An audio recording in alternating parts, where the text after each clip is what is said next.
Ladies and gentlemen, the story you are about to hear is true. Only the names have been changed to protect the innocent. Dragnet.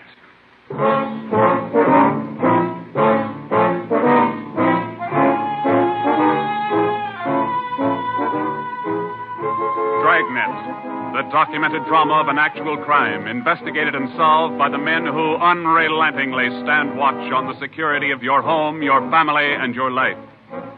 For the next 30 minutes, in cooperation with the Los Angeles Police Department, you will travel step by step on the side of the law through an actual case from official police files, from beginning to end, from crime to punishment.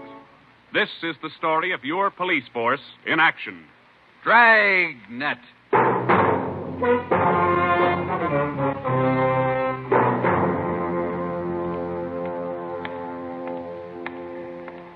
It was Tuesday, March 25th. It was cold in Los Angeles. We were working the night watch out of homicide. Detectives in Los Angeles work in pairs. My partner's Ben Romero. He's a sergeant, so am I. My name's Friday. The boss is Ed Backstrand, chief of detectives. I was on the way back from the record bureau, and it was 13 minutes past 11 when I got to room 42. Homicide. That's a hot shot. Somebody grab it. I got it, Ed. At 1245 East O'Haney Street, 1, 2, 4, 5. two officers shot. At 1245 East O'Haney Street, two officers shot. What have you got, Friday? Read it. 2 officers shot. Where's Romero? Right here, Skipper. Okay, you've got one to roll on. Get going.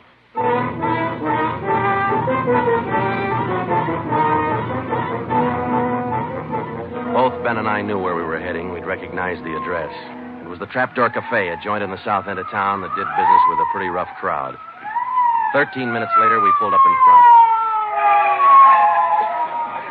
2 patrolmen had the crowd pretty well pushed back.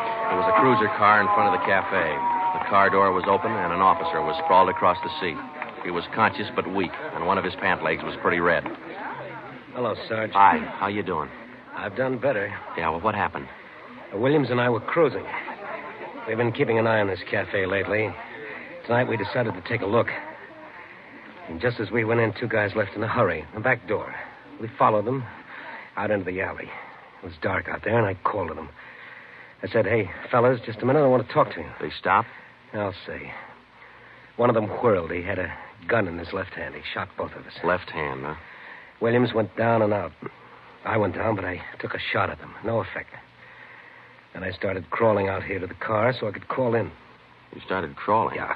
Wait a minute, Emerson. Weren't there any people around by that time? Oh, yeah, quite a few ran out after the shots. You mean nobody would help you to the car?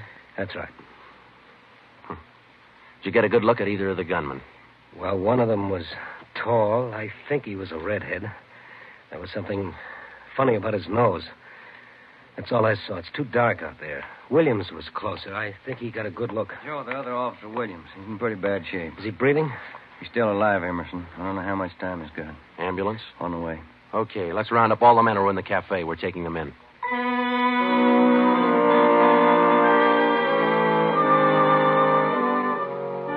We took all the men back to the city hall. There were 23 in the Trapdoor Cafe at the time of the shooting. We questioned all of them. One of them said there had been a redhead in the place, but he couldn't describe him. Ben and I left the interrogation room, and we went back to the squad room. Friday, Romero. Got a minute? Yeah, Ed. Come on, Ben. Sit down. Okay. Did you get anything from those people you questioned? Nothing we could use. How's Williams? It's pretty bad. When do they operate? As soon as he comes out of shock. Probably in the morning. You boys will be there. Yeah, we will. When the surgeon digs that slug out, get it and mark it for evidence. Yeah. Skipper, them 2 men shot without asking any questions. They must be hot. Yeah. Same thing occurred to me. When we get that slug, the ballistics can tell us whether that gun's been used on other jobs. We got enough of their modus operandi to have the statistician give us a run-through on the IBM now. One of them is left-handed, and he shoots quick. Okay, be in surgery tomorrow morning at 9.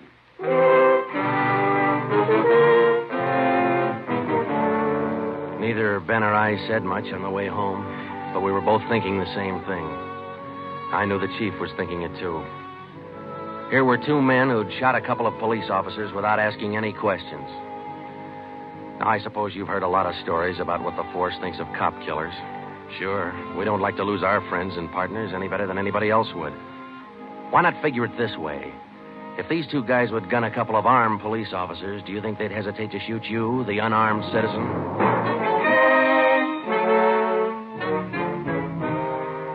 The next morning at 9 o'clock, Ben and I had scrubbed up and we were in surgery. Williams was on the table. The surgeon started in.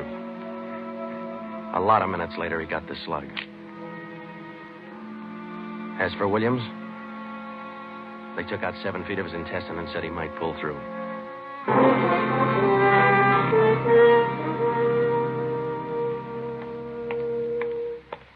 Joe, here's the report from ballistics. The slug they took out of Williams come from a .44 Smith & Wesson. The same gun was used in a liquor store killing about a month ago. You call the statistician? Yeah, She's running all the cards on previous shooting through the IBM machine. She ought to be through about now. Let's take a look. Okay, come on.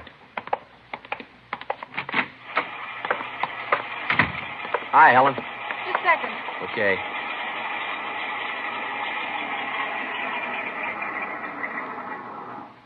Well, that's it for you. These cards will give you all the shootings pulled by 2 men on foot who shot quick, one of them left-handed. Right. They're all yours. You sure can tell a lot from just a bunch of little holes in these cards, can't you? I can't, but this IBM machine can. It never ceases to amaze me. Okay, shall we check the cards, huh? Yeah, sure.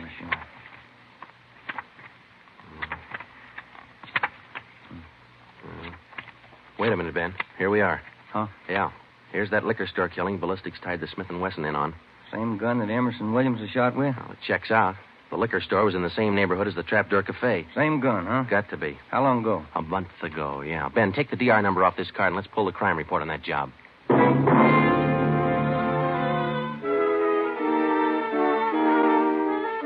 We pulled the crime report out of the files. It said that there was only one witness to that liquor store killing a month ago. That witness was a woman. Miss Forbes, I'm sorry to disturb you like this, but we'd like to ask some questions about that liquor store killing you witnessed a little over a month ago. Well, I told the police everything I knew about it then. Yeah, we know, but maybe you wouldn't mind telling us again, huh? Oh. No, I guess not. I've been trying to forget it, to tell the truth. It was pretty terrible, and I really didn't see so very much because I was awful scared. I understand. But try to describe again just what happened, will you? Well, it was about 10 o'clock at night. I was walking down the street toward home when I realized I was all out of cigarettes. Well, I was right in front of the liquor store then, so I went in. The clerk was behind the counter, and there were 2 men standing there arguing. What's the idea of changing your mind?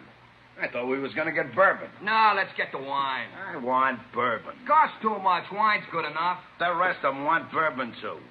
We better talk to them. Well, okay. We'll be back when we make up our mind, mister. 2 men walked out of the store, and the clerk smiled at me and shrugged his shoulders. I bought a pack of cigarettes and turned to leave. But just then the 2 men came back in again, and each of them had a gun in his hand. There's a stick up, mister. The clerk just sort of crumpled to the floor. I couldn't believe my eyes, but that's just how it happened. The men said this is a stick-up, and then they shot him right away. Get over against the wall, lady, or you'll get the same. One of them punched the no sale on the cash register. I was shaking so I almost caved in. He scooped the money out of the drawer and stuffed it into his pocket. And then the other one went over to where the liquor clerk was lying face down. He knelt down beside the clerk, and he put his gun against the clerk's spine. Then they both ran out of the store. It was terrible. That clerk, he was lying there helpless and wounded, and they deliberately... Yeah, Miss Forbes, I understand. Oh, Miss Forbes, you said that both of the men had guns. Yes. One of the guns was black, and the other was sort of fancy looking. What do you mean, Miss Forbes? Well, it was real shiny. Nickel plated? I wouldn't know about that, but it was shiny. There were 2 guns, huh? Yes. Well, now about the men themselves. Oh, I was so scared their faces just didn't register with me. The one who shot the clerk in the back was sort of stocky. That's about the best I can do. But you mentioned in the report that one of the men was left-handed. Yes, I do remember that. Uh-huh. Look, Miss Forbes, this is very important to us. One of the men was a redhead? Redhead? Why, no, I didn't see any redhead.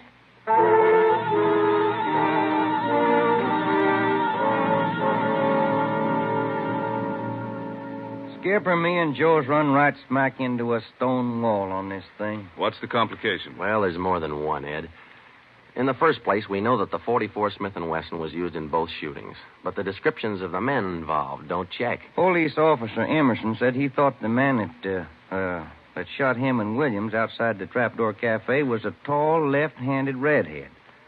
Said there's something funny about his nose. You think Williams got a better look at him? Well, probably did, but Williams isn't strong enough to talk yet. And a girl that witnessed the liquor store killing a month ago said that one of those men was left-handed. But she said neither of them was a redhead. And on top of all that, now we've got 2 guns to worry about. The girl mentioned 2 guns, so we checked the autopsy report on that liquor clerk.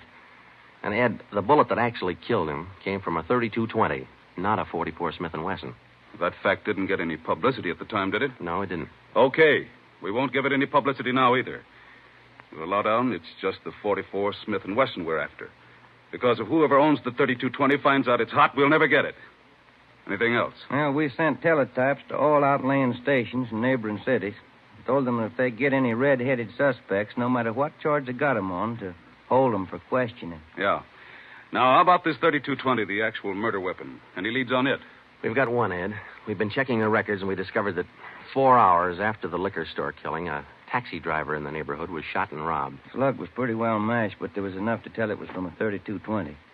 So we're going over to question the taxi driver now. Good. Well, I think you boys are on the right trail. So far, what we've got is mostly unrelated facts, but sooner or later, those facts have all got to tie in at some point along the line. Find that point.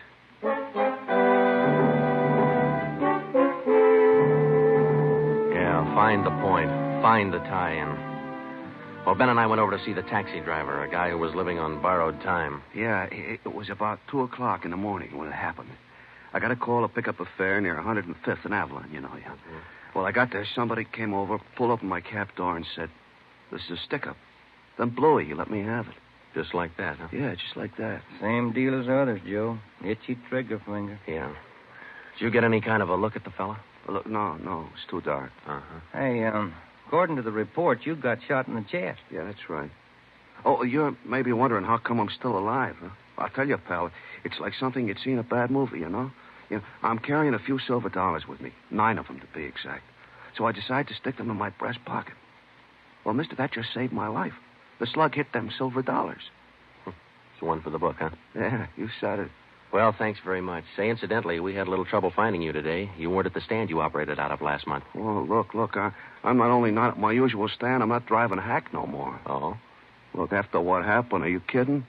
No, I don't want to push my luck any further than it's been pushed. Yeah, I figure I had it, you know?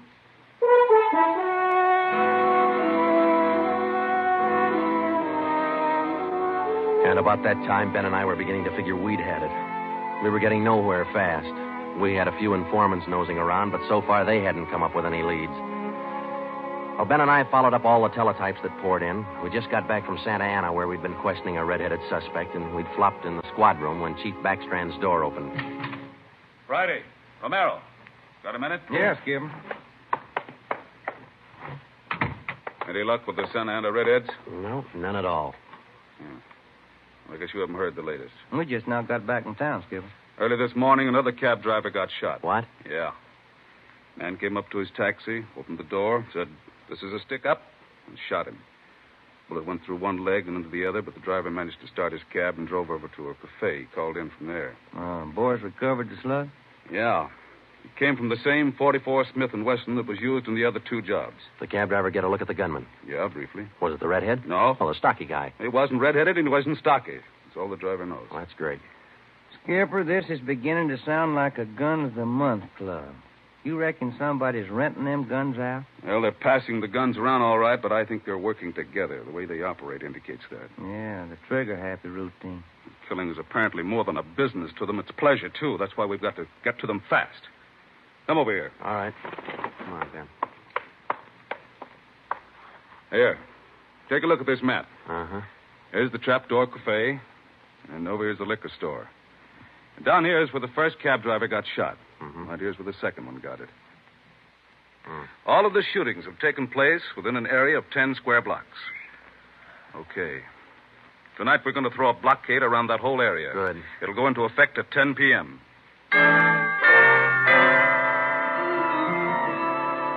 At 9:45 p.m., cars and officers started drifting into the area by twos and threes. And at 10, when Backstrand, Ben, and I arrived, the whole area was sewed up tighter than a tick. Is now code 3. Pacific Ambulance Davis? 1. Gotcha. Call to All set? All set. We got a primary line and a secondary line. If anyone tries to make a break, we'll pick them up in the secondary. Okay. Friday and Romero here will cruise around the area with me. Go to work, men. Every car in the area was shaken down. The same process was also followed on all persons on foot. The blockade went on all night. By the end of that time, we'd brought in 217 suspects. 26 of them were redheads. What's your name? Henry Wagner. Where do you work? Lumberyard. Which one? First star. What time did you get through work last night? About 6, I guess. What'd you do then? Had some dinner. Where? Harry's grill. And what? Shot a little pool. Look, I tell you, I ain't done nothing. Now, let's go back to the day before yesterday. Did you work at... And that's the way it went all day long. We shot question after question at them, working them gradually back to the days on which the shootings had taken place. When it was all over, we got 6 men wanted in other cities on various charges. We got quite an assortment of guns and knives. But as far as the shootings were concerned, we got nothing. Well, I guess that's the last of them. Oh, I was running out of questions there at the end. You two boys better go on home and get some sleep. Well, I was kind of figuring on checking back over the reports to see if we might have overlooked something. I said go on home. You two boys have been at it for 32 hours straight. Look at you. You're both so groggy you can hardly stand up. You need sleep. It's 4 p.m. now. Don't come back until 10 p.m.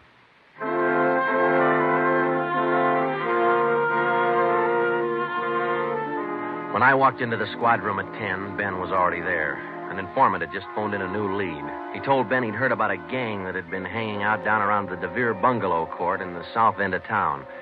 We knew that the DeVere was close to the Trapdoor Cafe, so we went over to talk to the manager. Joe, I've been meaning to ask you.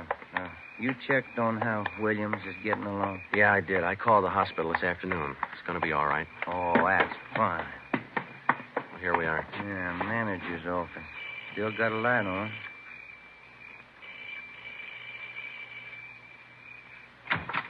Yeah? I'm Sergeant Friday, police. This is Sergeant Romero. Yeah? We'd like a little information. Well, sure. Come in. Thank you. What can I do for you? Well, did you hear anything about a gang that hangs out down around here anywhere? Gang? Why, no. How about your tenants here? Any of them ever been in trouble, to your knowledge? No. This ain't exactly the best neighborhood in town, but we try to keep things under control. Once in a while, one of them will get out of line, but when that happens, we heave them out of here. You heaved anybody out lately? Yeah, I did. A fellow and his wife a few weeks ago. They had a fight in one of the bungalows. She took a shot at him, but she missed. Party by the name of Stuba, Carl Stuba. What did this Stuba look like? Oh, sort of tall, skinny. Was he a redhead? No. Now, we'd like to take a look at that bungalow that he lived in. Sure. Help yourselves. Down the end there, number 5. Still vacant.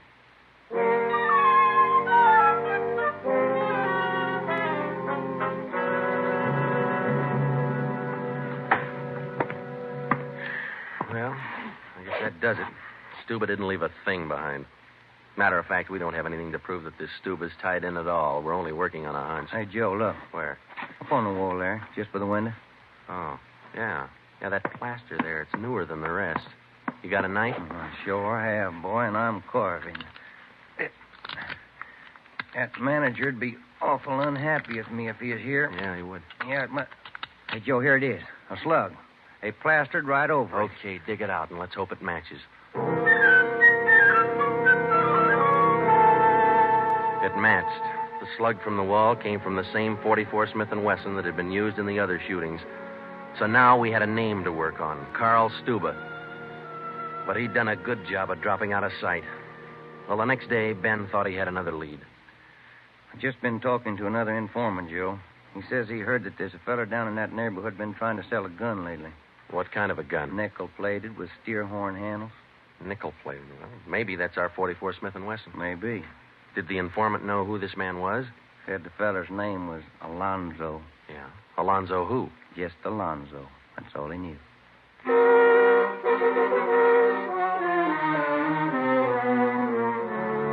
So now we had two names, Stuba and Alonzo, but no men to go with them. So we went back to making the rounds of the substations, interviewing red-headed suspects. We took a few of them to Williams, who was home from the hospital by now, but he couldn't identify any of them as the man who shot him. Still, we kept checking. Finally, we got around to the 77th Street station. We questioned the suspects they were holding there, and we just started to leave when one of the officers called us. Hey, Sarge, we're holding somebody else you might want to look at. Redhead? No. What's the charge? Suspicion of burglary. Small job. Oh, I don't know. What do you think, Ben? What's special about him? He lives in the same neighborhood where those shootings took place. All right. Where you got him? Down here. He admit anything? Nope. He's pretty surly. Here we are.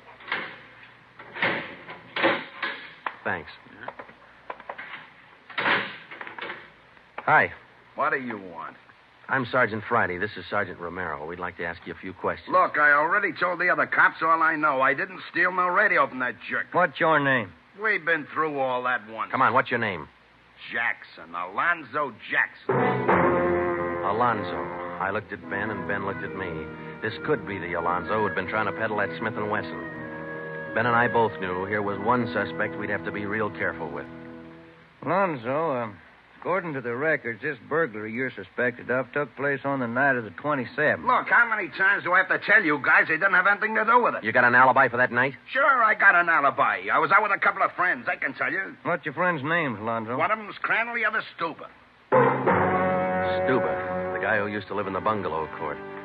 Well, we told Alonzo he'd have to produce his two friends to give him an alibi for the burglary charge, and he bit. He went with us, and he pointed out where Stuba was living now. No wonder we hadn't been able to find him.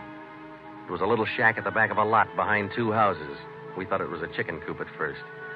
We took Alonzo back to the station, then we picked up Stuba. He was surprised to see us and not very happy. We took him in. Next, Alonzo gave us Crandall's address.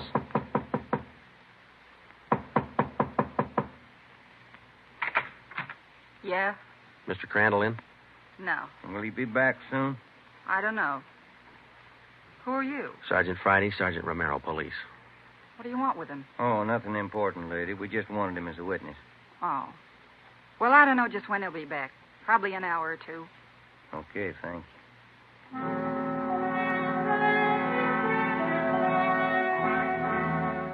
We went down the street away, and we staked out in the car. We sat there for about 5 hours, and then Ben nudged me in the ribs. Hey, Joe. Huh? Joe, take a look. Coming along the sidewalk. Yeah. And he's got red hair. Come on. Crandall. Huh? Your name Crandall? Who are you? Friday Romero, police. Police. What do you want with me? I haven't done nothing. Well, then you got nothing in the world to worry about. Come on.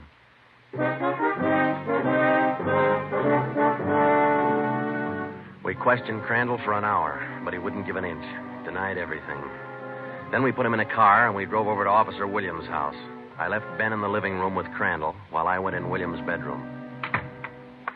Hello, Sarge. Hi, Williams. How you doing? A little better, I think. That's fine. Look, we've got another redhead outside. Bring him in. Okay. All right, Crandall, come on in here. Who's in there? Why'd you bring me over here? Come on in here.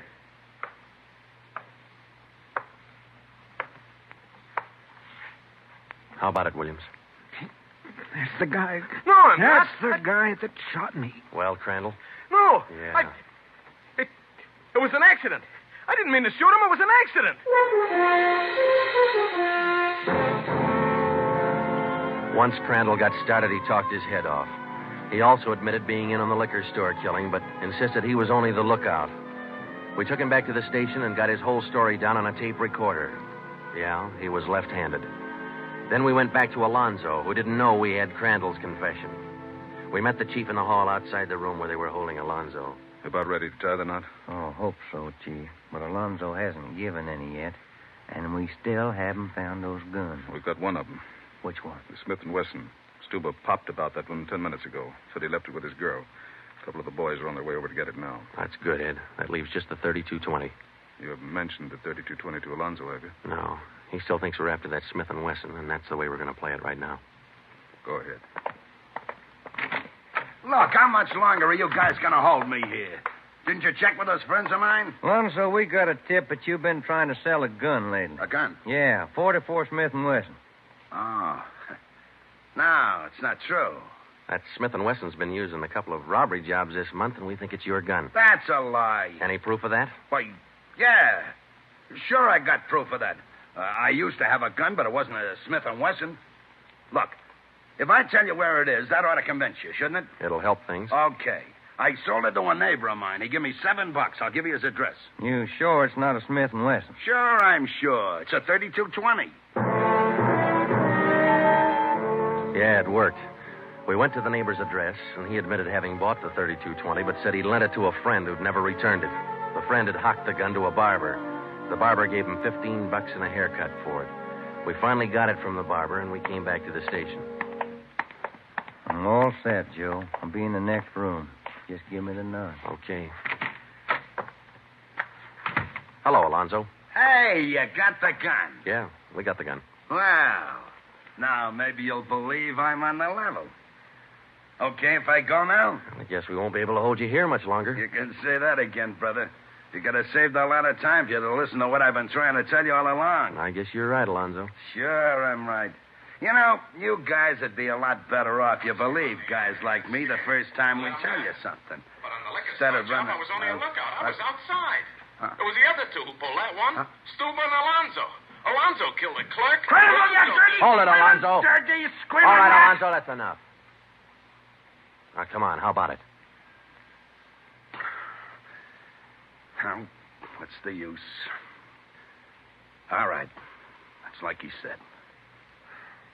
Okay, Ben, bring the recorder in here. Alonzo's ready to make a record now.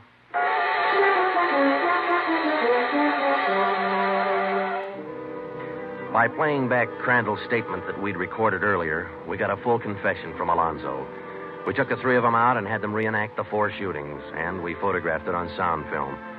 Crandall, the redhead, was the one who'd shot the 2 police officers, but he was only the lookout for the liquor store killing, which explains why the girl witness didn't see him in the store. Stuba and Alonzo were the ones who pulled that job, and Alonzo, the worst of the bunch, was the one who put the 3220 against the spine of the wounded clerk. The 3 of them took turns at shooting the cab drivers and robbing them. That accounted for the mixed-up descriptions, including all that left-handed business. 2 of the 3 suspects happened to be left-handed. Well, that was the crop. Crandall, Alonzo, Stuba. 4 shootings, 3 robberies, 4 attempted murders, 1 murder. The 3 men were tried and convicted. They're all in the state penitentiary. Crandall's there for life. Alonzo and Stuba, they'll be executed next week. File it, will you, Ben?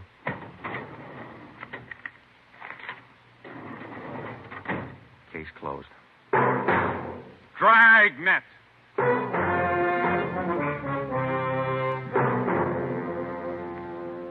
The story you have just heard was true.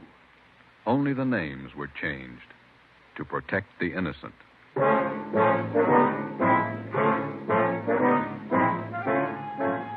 You have just heard the second in a new series of authentic cases from official files. Technical advice for Dragnet comes from the office of C.B. Horrell, Chief of Police, Los Angeles Police Department.